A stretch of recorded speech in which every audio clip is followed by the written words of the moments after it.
Hello and welcome to CW's group webinar on our quarterly released Global Cement Trade Price Report, the 3Q 2018 update. My name is Raluca Ciucel, and as the lead analyst of the study, it will be my pleasure to walk you through the main highlights of this global report. Today, we will actually only give you a glimpse into the main findings, as I mentioned, for this quarter, making it a point to underline what has changed compared to the previous quarter and compared to the same period in the previous year. Since all of our work, of course, has a forecasting element, I'll spend some time on our forward-looking analysis as well of both domestic and trade prices for the fourth quarter of the year. In the report itself, you will actually find exhaustive information and a very detailed analysis of both the actual, historical, and forecasted information through a very rich database that covers more than 70 markets worldwide. Now, I'd like to start with a short introduction to our company and what it is that we actually do. So CW Group is a boutique advisory and market intelligence group based in the United States and starting out as being niched for the building materials industry and becoming much more than that over the years. Our core scope of study, nevertheless, remains the cement industry. Through the years, however, we have expanded our framework of operations to cover other industries as well, as you can see on this page to the left side. So at the moment, apart from cement, we also cover other building materials, power and electricity, the petcoke industry, the bulk shipping market, metals and minerals, chemicals, and also the paper and pulp industry. Our approach for all of the industries is based on very precise data mining, qualitative research, and primary investigations. All of these combined lead to accurate historical and current depictions of the market, as well as highly informed forward market views. Now, we actually operate through 3 different branches that I will try and describe as swiftly as possible. To start with the advisory branch, let's say that when it comes to customized studies spanning from commercial due diligences, technical ones, strategy formulations, and pretty much everything in between, our advisory work speaks for itself. If we look at the commercial success our customers have had throughout the years. Now, in the cement industry specifically, our studies have helped high-stake clients make important investment or divestment decisions in national or regional markets, reorganize operations, implement best practices, and keep up with technological forwardness. All of our work in this particular branch involves very close working relations with our clients and a continuous feedback loop. Now, to move on to our research branch, to which actually the report at hand belongs, our focus here is to provide analyze data in the shape of actionable information that then helps business professionals such as yourself make highly informed business decisions. Apart from cement prices and volumes from a trade perspective, we also track cement production, demand, capacities, other cementitious materials such as oil well cement and white cement, and the cement equipment market, just to give you a couple of examples.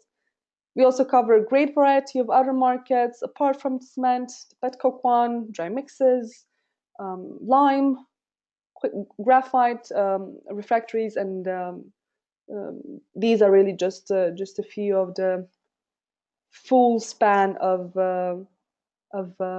industries that we cover. And last but definitely not least, perhaps the platform you are most used to out of our group of services is the media one. Many of you are probably familiar with semweek.com. Here we are really trying to keep subscribers up to date with the latest news from the industry, and we're doing so by relying on our analysts to make sure that the editorial selection is as fit as possible for our client base. Now, the report that we have just released and will soon reach its clients in hard copy form. It has already reached all of its clients in terms of Excel workbooks, is the Global Cement Trade Price Report. Now, this is already a staple for the clients and for the industry. The report is released 4 times a year, every quarter, and we do believe it succeeds in keeping participants in the full cementitious trading value chain up to date with trade pricing and traded volume fluctuations for the 4 different cementitious products that we track. And these are gray cement, clinker, white cement, and slag.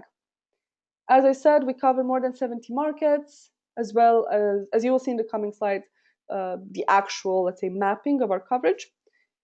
And we don't offer only the data, let's say, centric analysis. We also analyze the reasoning behind prices depreciating or appreciating on an individual basis for the most important markets in the world. Now, of course, our analysis of trade is very much helped by an understanding of past, current, and future domestic prices in the shape of ex-works and retail prices. And clients of the report already know that the report itself contains quite a long chapter on ex-works and retail prices that is filled with market color, meant to provide a, let's say, qualitative understanding of the current and future status of the market. Here you can see a bit more in detail what is it that this report contains. As I mentioned, we look at 4 products, their respective flows, be it import or export, or both. And we look at volumes and at trade partners. And as mentioned, we cover domestic pricing as well, as we believe it is key to give much needed market flavor. And here on this next slide, you can actually see what markets we're covering and what metrics are covered for each of the market. Of course, the set is not static, and there's a lot of changes happening because of availability of data. We do, however, make it our goal to, let's say, offer full trade coverage in terms of, offer full pricing coverage, both in terms of trade and in terms of pricing for the most important markets in the world. Now, how do we actually do that? We employ a combination of quantitative research, exhaustive quantitative research, statistical modeling, and qualitative research. Now, given the availability of data, which is often insufficient or sometimes even lacking, our analysts are tasked with the task of making informed and market sound estimations for missing periods or products or countries, and they do so by using both statistical and qualitative tools. From a qualitative perspective, we're very well connected with cement traders and cement manufacturers in various regions in the world, so we always make it a point to lend an attentive ear to market movements and price fluctuations that they flag. Now, our forecast, and to speak about that in terms of methodology for a bit, it covers both trade and domestic prices, and it looks forward 3 months up to December, including December. How do we do this? We do it on a country-by-country, product-by-product, flow-by-flow basis, using as a starting point time series regressions. However, we don't rely only on that because we don't believe it takes into consideration the market flavor that is indispensable in understanding movements of prices both now and in the future. So we add an extra layer of confidence to our forecast by thinking how current and future market movements will have an impact on pricing. And this, we think, adds an extra layer of confidence and an extra layer of let's say, validity to our forecast. Now, that being covered, and to move on to the main findings of the report, and we'll start off with domestic prices. Now, actually, in the pages of the report, we're looking both at domestic prices from the point of view of ex-works and retail. However, for today, I will only be showing you our main findings regarding ex-works pricing on a dollar basis. Of course, retail prices are highly connected to movements happening in ex-works prices. So for the sake of time, more than anything, let's start only with ex-works prices. Now, to start off and to look at how USD per ton ex-works prices vary during the third quarter of the year on a year-on-year perspective, you will see that the markets or countries that are colored in blue shades registered negative price movements, whereas the ones in the redder shades experienced positive changes. And of course, we're looking at a lot of markets. Would not want to go into full detail about all of them at the moment. As I mentioned, they are fully covered in very long chapters in the report. I will focus only on a few ones, and please, if you have any questions, feel free to email me to find more information. Now, we'll start off with the US market. We're looking at a marginal 2% year-on-year increase during the third quarter, and a not very healthy, let's say, increase in the second quarter on a year-on-year basis either. The construction sector, in particular the residential one, has been carrying the weight of growth in the States, particularly the one in the southeastern part of the country. However, for the third quarter, if we were to lend a ear to what manufacturers have already talked about in their third quarter reports, we're looking at quite positive results still in the southern part of the country, and not so great ones in the north. For the fourth quarter, things will probably be affected by seasonality, as I will show you in the coming slide. In South America, and to look a bit at Brazil, demand here is still declining, albeit slower than it did in the same period of 2017. But nevertheless, prices in USD are lagging behind, even more so due to the effect of the depreciation of the real. Of course, there are large regional differences in pricing in Brazil, because there's a lot of discrepancies in how supply-demand balances look inside the country. So, if there's overcapacity actually in the eastern part of the country, and of course prices are a bit more competitive, there's a lot of price wars happening in that sense. In the central and northern part of the country, that is not the case. Supply is lacking, and it is absolutely insufficient in meeting the demand. Now, moving on a bit east and looking at Egypt, quite of an interesting market situation for Egypt. Cement prices improved by more than 25% year-on-year in the third quarter of the year on a USD basis to $42 per ton. And this follows a 23% year-on-year increase that happened in the second quarter of the year. Now, why did I say this is interesting? In spite of the highly anticipated competition that the giant plant in Beni Suef was expected to bring to the cement industry, that did not translate into a sharp decline in prices. Demand is actually growing faster than anticipated, and this is happening mostly due to large-scale governmental backed projects. Moreover, and on top of that, production costs, mostly related to fuel, hiked quite a bit due to inflation. And luckily for manufacturers, they are well positioned to pass this cost hike to consumers. Now, to move on, of course, we cannot miss talking about China from a domestic pricing perspective. An even higher increase than in the case of Egypt. We're looking at Q3 with the hike in ex-works of more than 31% to $51 per ton, and this follows a 42% year-on-year hike in the second quarter. Of course, just as in the case of Brazil, there's a large amount of regional differences that we can speak about here. For instance, prices actually strengthened the most in the southern part of the country, where demand is growing a lot faster than supply, but not as much in the northern market, where demand is actually quite slow. Um, all of the country's cement industry, however, finds itself in a way or another in a situation where, though demand and supply are both declining, demand is declining far slower than supply is. And this is, of course, tightening the market and giving manufacturers more leeway in terms of hiking prices and passing on to the consumers the effects of growing input costs, in their case, both raw materials and coal.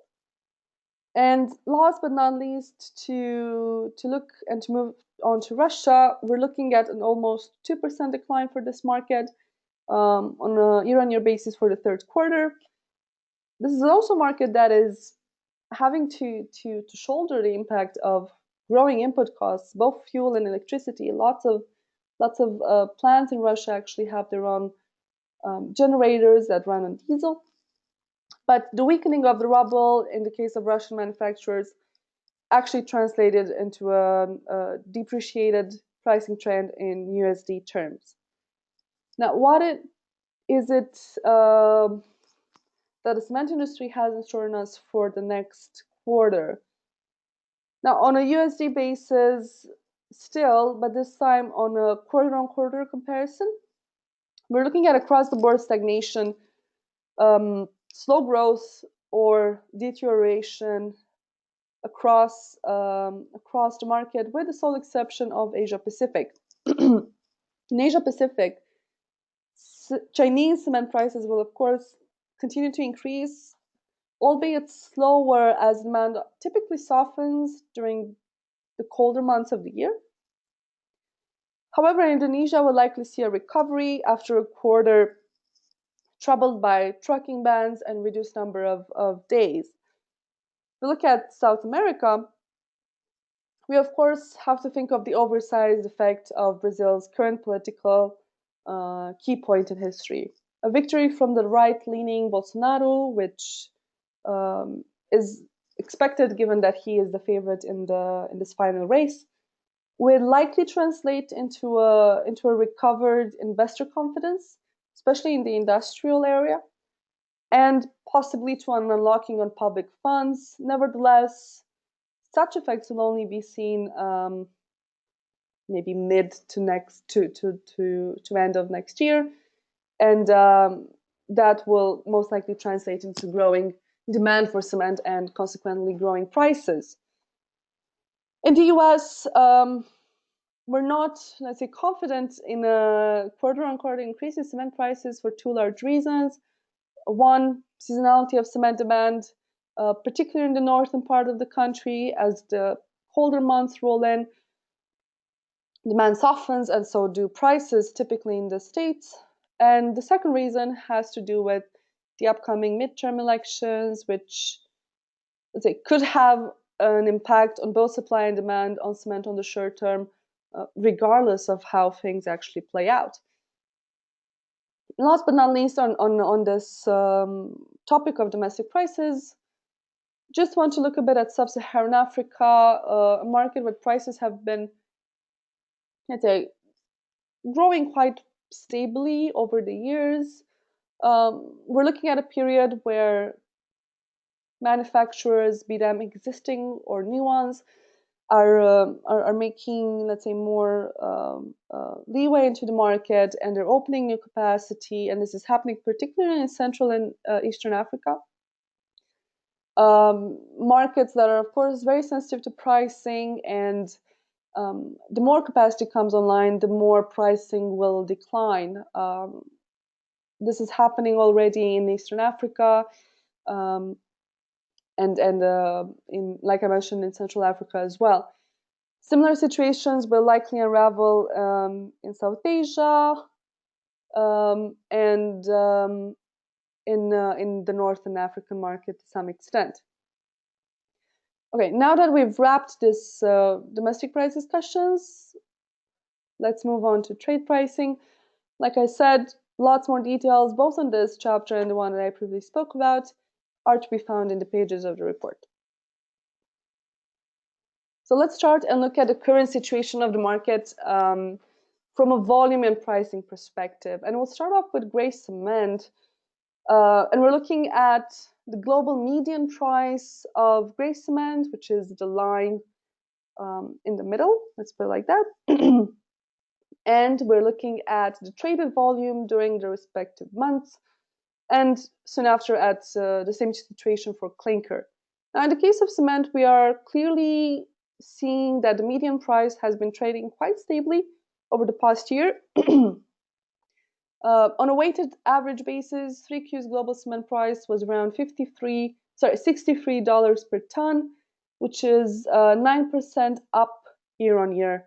And this happened due to, of course, growing global demand, encouraging ex-works prices, and the fact that this situation was mostly condensed in the biggest markets in the world from a volumetric perspective, of course, had a global impact.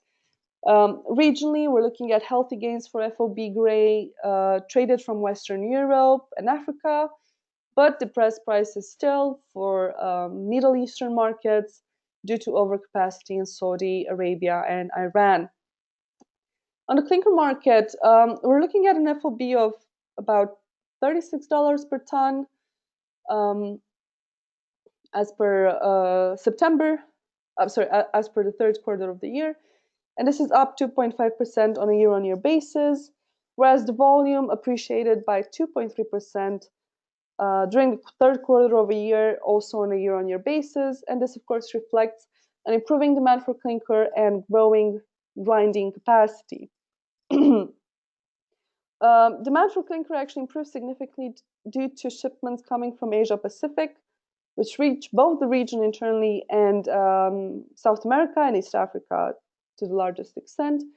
And actually, Asia Pacific's clinker shipments improved by more than 16% during the quarter on a year-on-year basis. And since we were speaking about volumes, let's just run through the largest exporting markets for the four cementitious products that we track. And we'll start off with gray cement. Now, the four largest traders in terms of volume in the third quarter of 2018 made for 36% of global trade. And they are slightly different when compared to the same quarter for 2017. China, which has always claimed actually a place in the top of largest cement exporters, and was actually the largest trader in 3Q 2017, has lost its position in the same quarter in 2018. With prices of corn being so encouraging at home and with supply tightening, China is no longer a large cement exporter in the third quarter of 2018. It still remains somehow large one, but there has been a great shift in volume in this regard. Thailand, however, emerges as the largest cement trader during the quarter. Its traders and manufacturers shipped 1.6 million tons of gray cement in the third quarter of 2018 at an average FOB of around $57 per ton, a pricing which actually appreciated by 7% year on year. Canada entered also the top 4 gray cement exporters, unlike the year-on-year situations, and it shipped 1.3 million tons in the third quarter, which mostly went to the United States, which of course is the largest single cement importer of third quarter at a global level. Actually, it imported 20% more cement than it did in the same period last year. Now, looking at clinker, Thai traders and manufacturers dominated this market as well and captured 21% of total clinker exports during the period. India emerged as a leading clinker exporter as well, and of course it mostly ships to Bangladesh, which is a exclusively grinding market. To look at white cement, white cement actually increased substantially in terms of volume in the third quarter of 2018, and we're looking at a total volume of 1.5 million tons, 14% more than the same period last year, and with the four largest exporters making for 70% of the total market or of the total traded volume, topped by Turkey that controlled a third of the market in terms of volume. Turkey mostly exported to Israel and to the United States. And lastly, to look at the slag market, unlike the case of white cement, actually, volumes contracted here by 15%, mostly because China's exports decreased dramatically to only 0.2 million tons from 1.5 million tons in 2017, same period. Why is that? The rationalizing of steel production, coupled with a change in to electric arc furnace rather than blast oxygen furnace steel production, led to a shortage in supply of slag in China. At the moment, slag is kind of becoming a highly sought after commodity, and we do see that a price increase will likely happen come next year. Now, to move on to our outlook in terms of our price expectations for the fourth quarter of the year, and we're comparing here December 2018 to September 2018, and covering mostly FOB pricing. However, in markets that are mostly importing ones, and I'm looking here at Sub-Saharan Africa and at South America, we cover CIF pricing. For Sub-Saharan Africa, however, we're only looking at CIF for clinker, still looking at FOB for gray. Now, the supply-demand forces that we discussed about in our outlook for domestic pricing, of course, largely impacts export and import prices in 4Q as well. 4Q naturally is defined by slower demand and prices, specifically in the northern hemisphere, and that will translate into traded prices as well. Now, that being said, and to draw some conclusions from today's presentation, in terms of domestic pricing, supply-demand balances continue to shift across geographies, be it that they're being changed dramatically or they're being finely tuned and somehow geared to self-sufficiency. Prices, of course, have been reacting to these movements and will continue to do so. We're looking at a hike in input costs as well, particularly in the case of fuel. And as we saw, some manufacturers in some geographies are able to pass that extra cost to consumers, whereas others are not. Middle Eastern manufacturers, for instance, are having severe difficulties in doing so, given the overcapacity currently existing on the market. Now, when looking at trade prices, what I think is important to consider is that both on the medium and long term, the reshuffling of top players across most products might have an extra layer of impact to typical pricing volatility on the medium and long term. Now, that being said, thank you so much for joining in today and for listening in today's webinar. Feel free to drop us any inquiries or questions to my personal work email, rc@cwgrp.com, or to inquiries@cwgr.com. If you have questions about the content of the report, again, feel free to drop us an email. Otherwise, thank you so much for joining and hope you will join next time as well. Goodbye.